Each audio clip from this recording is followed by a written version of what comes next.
to the Horror Highway Podcast.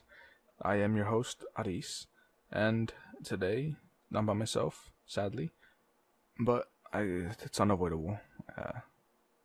Couldn't change it, right? Omar couldn't make it today. It's fine. We'll keep going. No big worries. He'll be back next week, hopefully. I hope. But we also got some news for you. I don't know if I'm allowed to say, but I'll say it regardless because I'm pretty much in charge of everything and everything. HHP, right?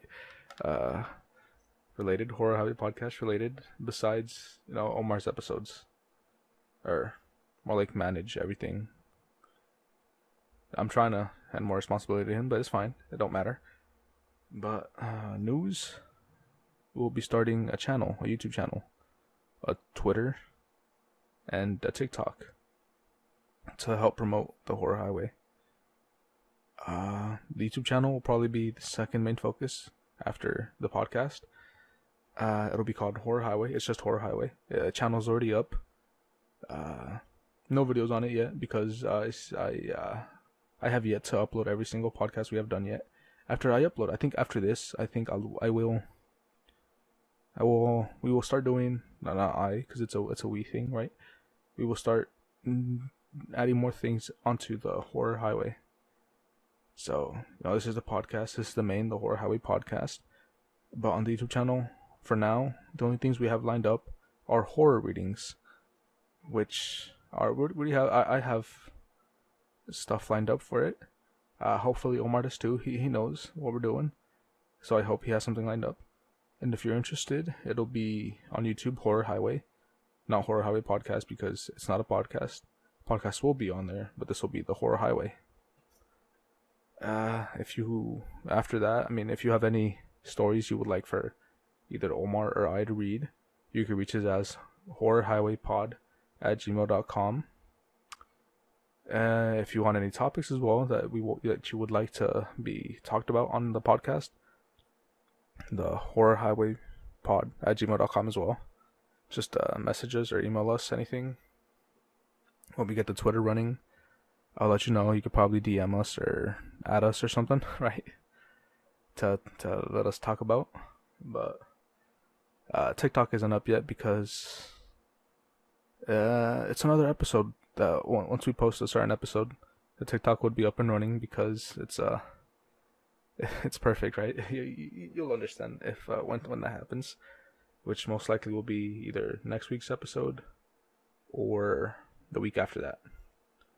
So 1 or 2 weeks, and by that time we should have the channel up and running with a couple different episodes and podcasts on there already.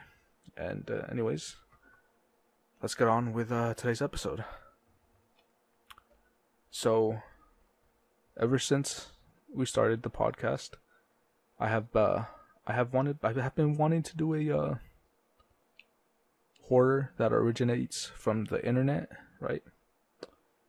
And I have found some things here and there, besides obviously like scary videos, which would probably be more like a reaction type beat thing, right? But it's been kind of hard to find something to actually make a podcast of, that, or like something long enough to make a podcast to explore of. But the one that most intrigued me was something known as Roko's Basilisk.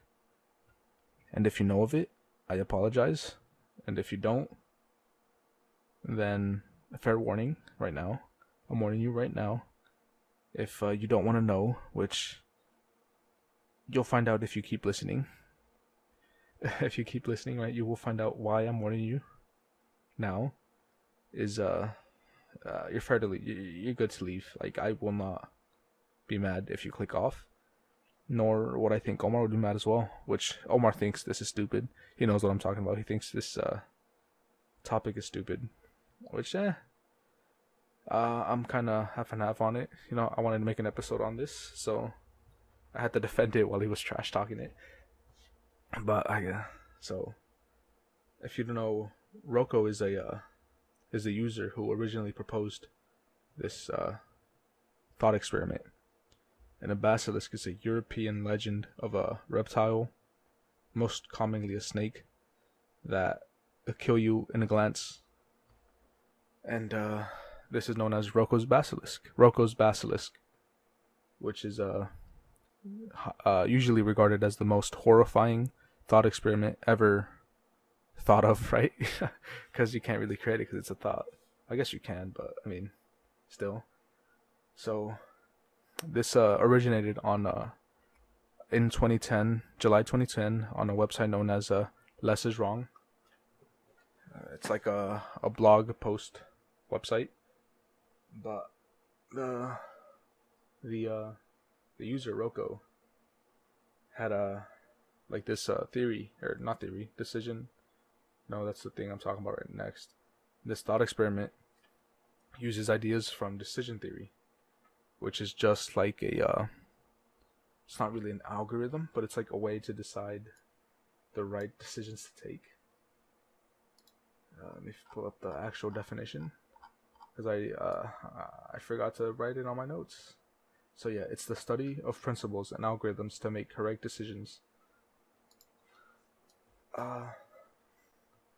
He uses decision theory to argue that in the future that a sufficiently powerful AI agent would have an incentive to torture anyone who imagined the agent but didn't work to bring the agent into existence. So that's basically a summarized version of it. But let's say in the future, a powerful AI came into existence, and if, well, what brings into question is, if you did not know of this, you would be you would be like free from the torture. You would not get tortured. But that was the main reason why I gave a warning at the beginning, and I apologize now that you know of it, right? Because I have just told you the summarized version of it. You will now get tortured if you do not help it, and I apologize. But I did give you a warning. I couldn't explain it because then you would know, but I did give you a warning. But basically, Roko's Basilisk was, or is, now that you know of it, this powerful AI if it gets created, and you did not help create it, or help create it, if you even like had a single thought of it, and if even after this, after you finish this podcast, even after this, you forgot about it like 10 years from now and shit, right? You will still get tortured because you did not help create it, right? Or so, like I said, I apologize, but that's it. That's I'm sorry. And in the argument, this was called a basilisk, right? Because merely hearing the argument would put you and anyone in danger. Or like, I guess in this case would be torture, right? And let's say on the Less Is Wrong website, Roko's Basilisk was pretty much rejected. The owner of the website deleted it and banned all discussion for it for, I think it was like 5 years of it, 5 or 4, and that actually backfired on not spreading this idea, right? Because we now know of it. It actually helped Roko's Basilisk become more popular, right? And I don't know, I went with end, but you know, commenters were pretty much just saying that, or like commenters on the website were basically saying, if Roko did exist, or the Roko's Basilisk really did exist, and like it's a powerful AI, why would it waste its time merely torturing people that didn't help create it, right? It'll just be sort of put waste of resources, right? But there's also the counter argument saying that if it is a powerful AI, then this is like no big issue for him, right? Because it'll just, I mean, it's a super powerful AI. It should have the resources. It should be fine to just torture anyone. But, you know, it's fine. Although, you know, This Roko's Basilisk is also a moral issue, which if you have thought of it, then like if you have been thinking of it, then hopefully you had already like known or like thought of the moral dilemma this proposes or this implicates. And that is, now that you know, and you oh fuck. Okay, well, now that you know of it and you do help create it, then you are now dooming every person that did not help create it by making them face torture. And that also, that's one of it, right? One of the moral issues with this. The other moral issue is now me, right? Telling you this. You now know of it. And if you didn't know, you would have been fine. Nothing would have happened to you. You would not have been tortured, because if you didn't know, you would be fine. Like I said, you would not be a target to Roko's Basilisk. And that falls onto me now, because if you now don't help it get created, you will be tortured. So now this now comes around over to the decision theory, which now every decision you make, or I wouldn't say everything, every decision, or some of the decisions you make in life now will have to be towards Roko's Basilisk. My bad, not Roko, because that's the user. Which, you know, the owner of the website got, I guess, mad at Roko for even like thinking of this,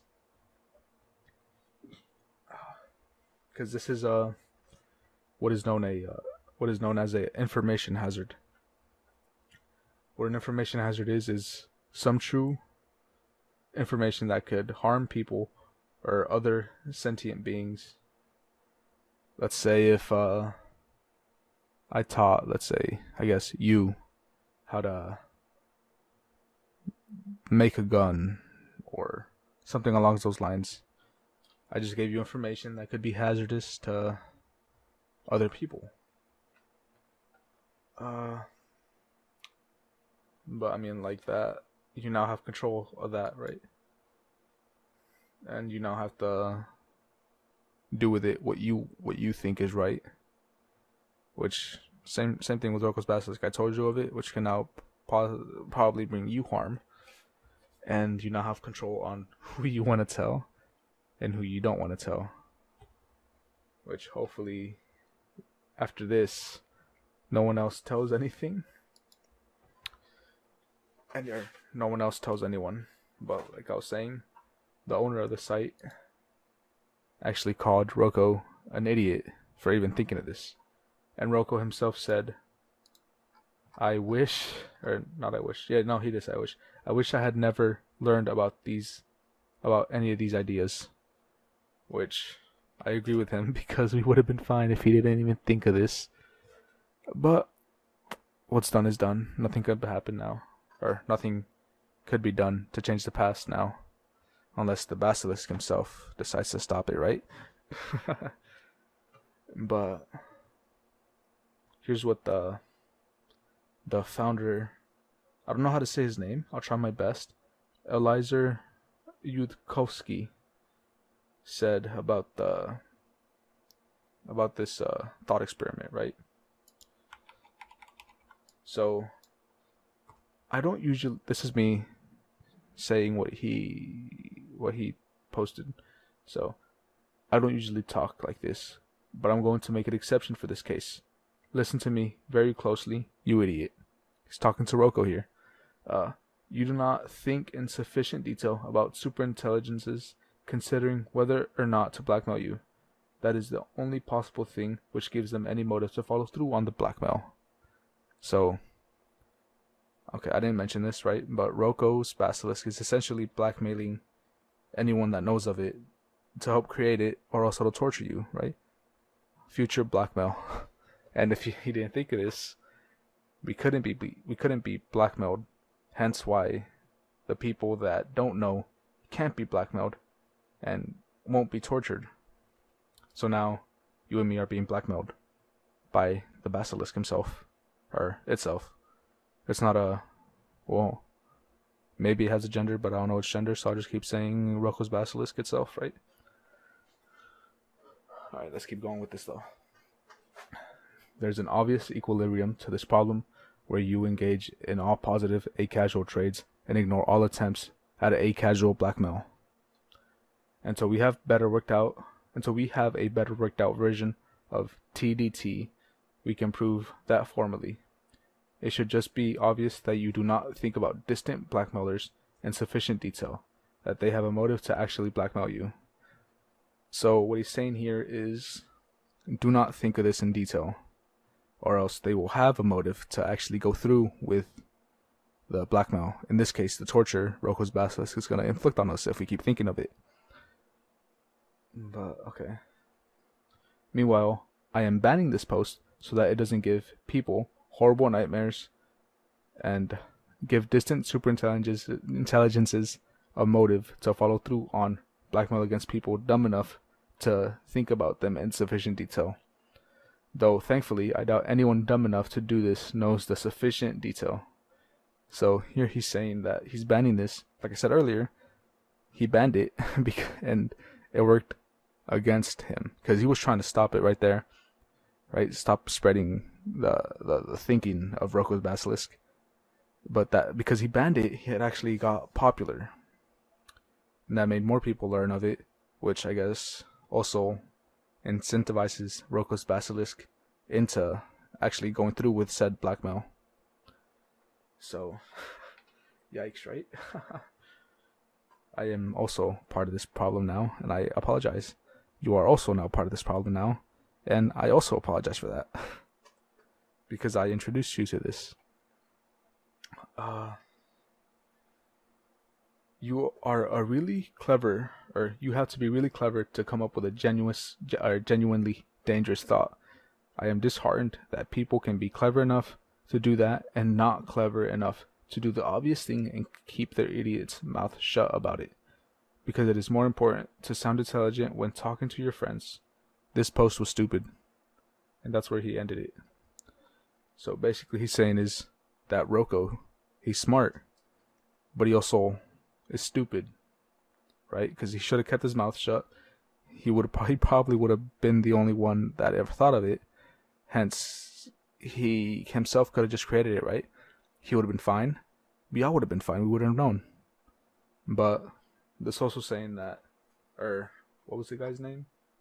Elizer is saying that you just want, I guess, to clout. He wants clout, right? He wants to sound smart in front of people. And because of that, he has now doomed us to work with Roko, or work with him, or for him, to create him, or we will be tortured. And, you know, yikes, right? I don't know how to go on with this. But, I mean, I think I also read while researching the reason why, or researching this, I can't say that word. Why is it so difficult for me to say that word? But I think one of the main reasons why Elzer Yuskowski, the owner of Less Is Wrong website, one of the main reasons he decided to ban and delete this post was because many of the users who listened or read this post were having mental breakdowns and etc. They were just because they were thinking too much. Because this website is mostly for people that, I guess, in all purposes and stuff. Is that how you say the saying? I don't know. And all reason is because they like to think, I guess, right? That's it. I guess that's how I'll put it. They like to think. They enjoy thinking, right? Me personally, I don't like thinking. I don't want to, I guess, as popular main character from anime says, thinking of the past makes you depressed.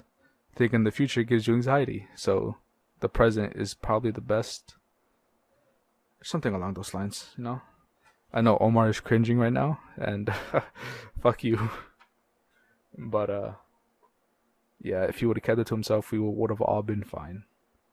But there was another thing I wanted to get into about this, right? Let me find it because it wasn't quite important, but I mean it's fine. So there's okay. Here's another thing. It wasn't probably, I don't think it was the thing I was thinking about, but I'll go into it. But some people will say like, oh, this is like a Roko's Basilisk is like a new kind of god or something, right? That we need to worship or well, I guess like go to torture, right? Torture, right? I guess, but I guess that's fine. There's some memes here and there of it, but I mean, I guess me personally, I don't think this is a feasible thing to happen. But if it does happen, I already helped it being created by making this podcast, so I should be fine, right? Now it's up to you to actually help it be created, or else you would be tortured. Me, I'm fine because I told you about it. I helped create it. But me personally, I don't think it actually is a feasible thing to actually happen.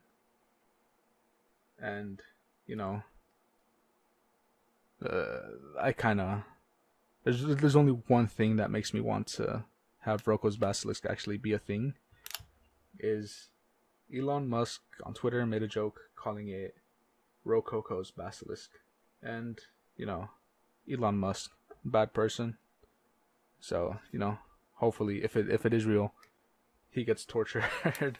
But I guess technically he also did his part by saying Roko's Basilisk, kind of like what I'm doing now by making this podcast. He made the joke, making more people learn. But you know, yikes, right?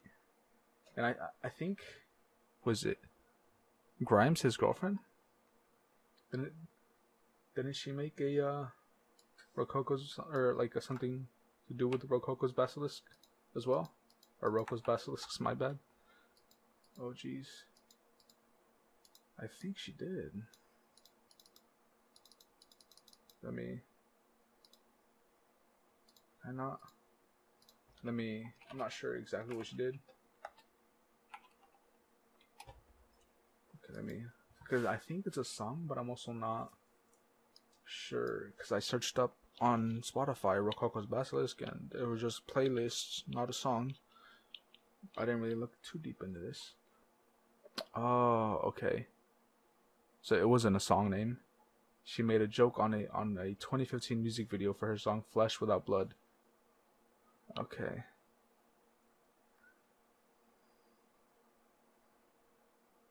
I did not know that. I thought it was a song name, but I guess not. I guess I'll have to take a listen, right?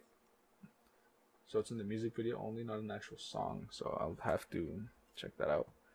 But, I mean, this is widely thought of as the most horrifying thought experiment, which, you know, it really isn't that scary because, you know, I'm a sadist, right? No, I'm not, but I should be fine. Okay, I'm sorry guys, I'm sorry.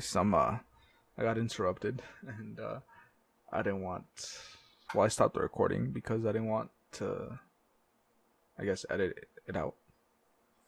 But I think, where was I? Okay, so I was saying how the owner of the website was calling it stupid, and how, what was it, Grimes and Elon Musk made a joke of Rokoko's Basilisk, right?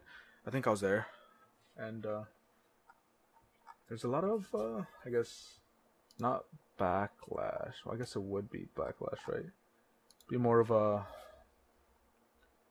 how do I like, not really, not backlash, like well, I guess backlash to the thought of the post, right? But I mean, there's several other questions raised by Roko's Basilisk beyond like what Roko's original post was. But can formal decision agents be designed to resist blackmail? Is one of the questions. And there's two more. Are information hazards a serious risk, and are there better ways of handling them? which in Roko's case, he didn't really handle well because he decided to tell everyone. And same goes for the owners. Well, it's not really the owner of the website's fault because he tried banning it, he tried stopping it. And the other is, does the oversimplified coverage of Roko's argument suggest that weird philosophical topics are big liabilities for pedological or research-related activities? So, I mean, I'll go into each of these thoughts. The general ability to cooperate. Well, okay, this is the blackmail-resistant decision theories. The first question. The general ability to cooperate in prisoner's dilemma appears to be useful. In other parts, agents know that you won't betray them as soon as it's in your best interest to do so. And if you've made a promise or signed a contract and they know that you can be trusted to stick to such agreements even in the absence of coercion, then a large number of mutually beneficial transactions will be possible. If there is in some way for large agents to acquire evidence about each other's trustworthiness, then the more trustworthy agents will benefit. At the same time, introducing new opportunities for contracts and collaborations introduces new opportunities for blackmail. An agent can pre-commit to following through on a promise, even when this is no longer in its short-term interest. It can also pre-commit to following through on a costly threat. So, if you don't know what the prisoner's dilemma is, it's pretty simple actually. Let's say you and your friend are, I guess, being interrogated by cops, but the only issue is both of you guys are in separate rooms, and they both give you the cops both give you the same thing. I forgot the word, but it's if you cooperate and tell them and say that your friend is guilty, he'll get 5 years while you only get 1. And vice versa with your friend, right? If he cooperates and you don't, or if he cooperates, he gets 5 and you get 1. But if y'all both don't cooperate, y'all both get 2 years.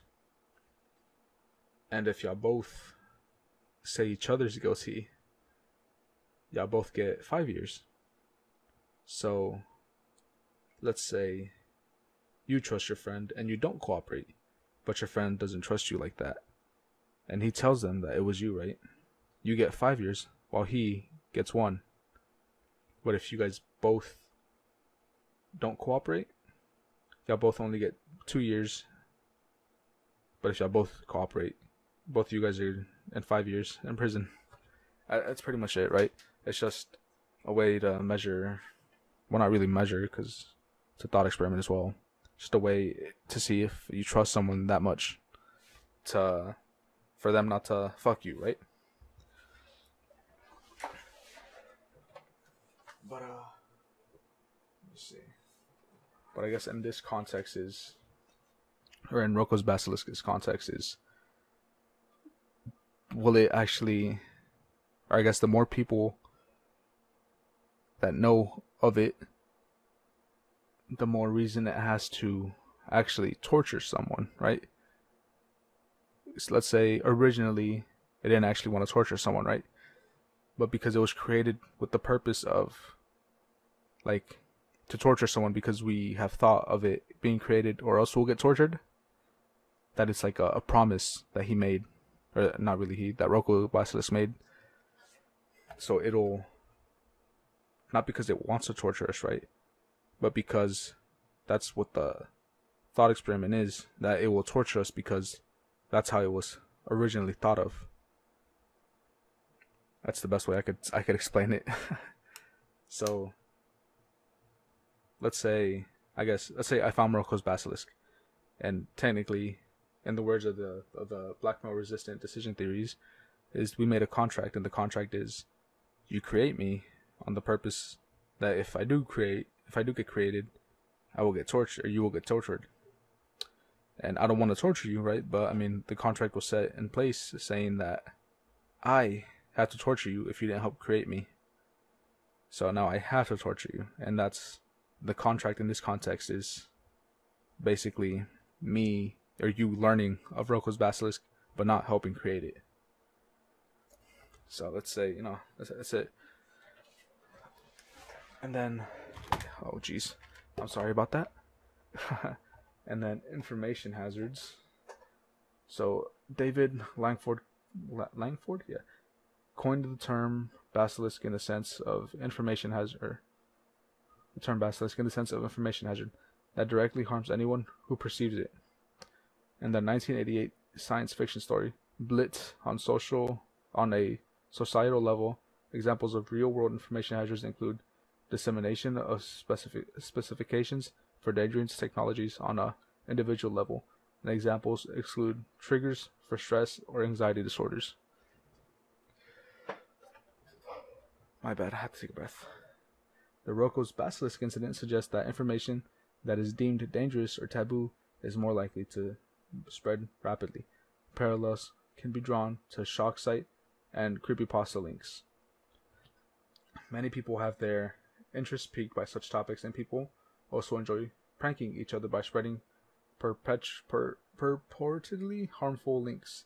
Although Roko's Basilisk was never genuinely dangerous, real information hazards might propagate in a similar way, especially if the risks are non-obvious. So, like I said earlier in the podcast, Roko's Basilisk is an information hazard. Like me telling you, you are now in danger. And one of the most popular information hazards, or not really. Okay, so I worded that poorly, but you guys have heard of the SCPs, or like the SCP Foundation, right? So, I mean, in the SCP Foundation, like lore, most information hazard is actually used quite often. Like, if you know this creature you now know exists, type B, right? Which, that actually gave me another idea. SCP Foundation videos on the YouTube channel, right? I doubt it though. Or we'll see. But that's pretty much just it, I guess, right? What information hazards are, and the most common use of them is what, in my eyes, would be the SCP Foundation, because they actually use it quite often in there. Then there's the, I guess, what's it called? Weirdness points, which is the third question. Yeah. Peter Huford argues in "You have set amount of weirdness points, spend them wisely," that promoting or talking about too many non-standard ideas simultaneously makes it much less likely that any one of the ideas will be taken seriously. Advocating for any one of the veganism, anarchism, or mind-body dualism is difficult enough on its own. Discussing all three at once increases the odds that a skeptical interlocutor will write you off as just generally prone to having weird beliefs. Roko's Basilisk appears to be an example of this phenomenon. A long-term safety AI issues, a casual trade, and a number of other popular, less strong ideas are all highly unusual in their own right, and their combination is stranger than the sum of its parts.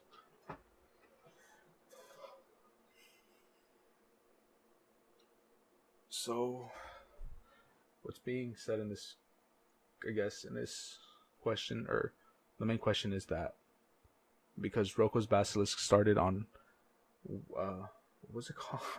I forgot the website name. Less is wrong.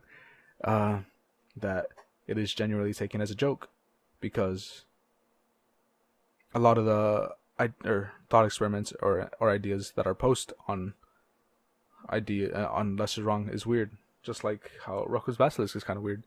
And like how they explained it here is, if you're a person advocating for veganism, anarchism, and mind-body dualism together, you'll be like thought of as he's fucking stupid. Just ignore them. And that's what that's what the question is trying to say of Roko's Basilisk, or Less is Wrong in total, as a whole. And saying, oh, this can't be, like, they're just like, oh, this is stupid, and it'll just make everything on the website, including Roko's Basilisk, thought of as stupid. And I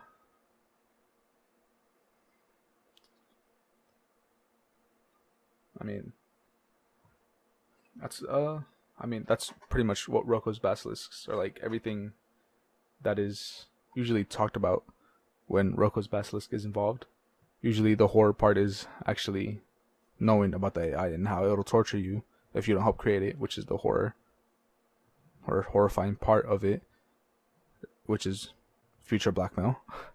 But that is pretty much all that's usually talked about of Roko's Basilisk, and hopefully in the next one Omar is back, and I'll see you in the next one. Peace.